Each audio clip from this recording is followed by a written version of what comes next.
Now for number 2, we will go ahead and set up our long division. So we have this 6x cubed plus 33x squared minus 27x minus 17, and 6x plus 3 is our divisor. So let's see if you can lead the way. 6x times what will give us 6x cubed?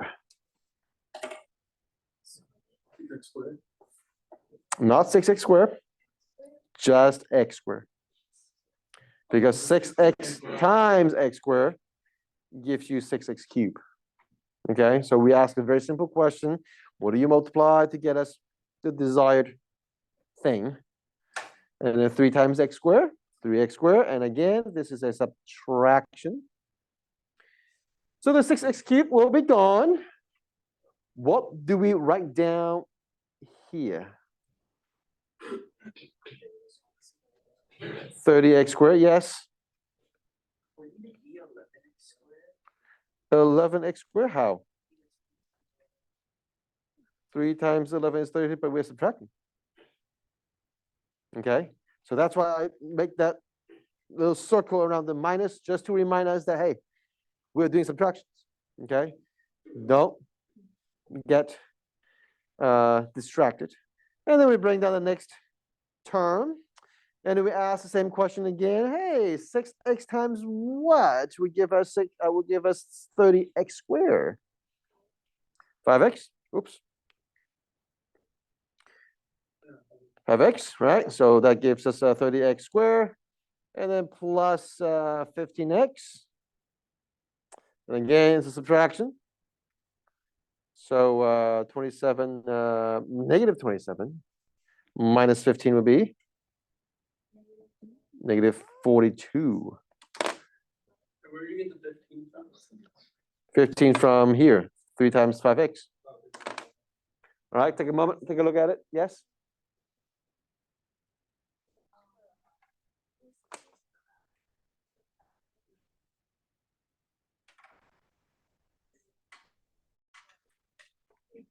You mean like this? Sure. That's just a formality. You can do that. I would not disagree. If that helps you, sure. Yeah. All right, now I hope you can see the temptation right here. Like I said before, if you are not looking at this minus, your attention will only be right here. And it is extremely tempting to just combine those two together and say negative 12. It's not negative 12 because it's a subtraction. Okay, so, and then we bring down to 17, and then we ask the same question yet again. 6x times what would give us negative 42x? Negative 7. So negative 42x will be gone, and then we have negative 21. Again, it's a minus, and this is what I'm going to tell you. People are going to, stumble right here. So do we have a remainder in this case? Yes. What's the remainder here?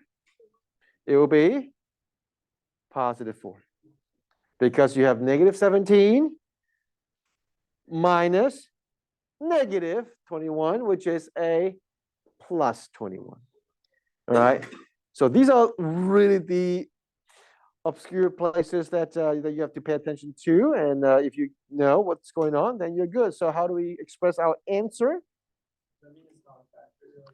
Correct. So so it has a remainder.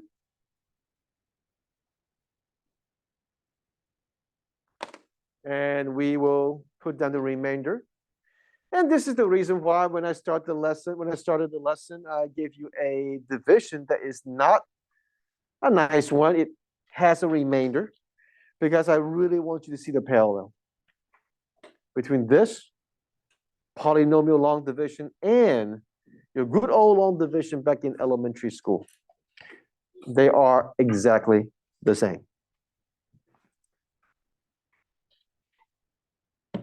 Okay?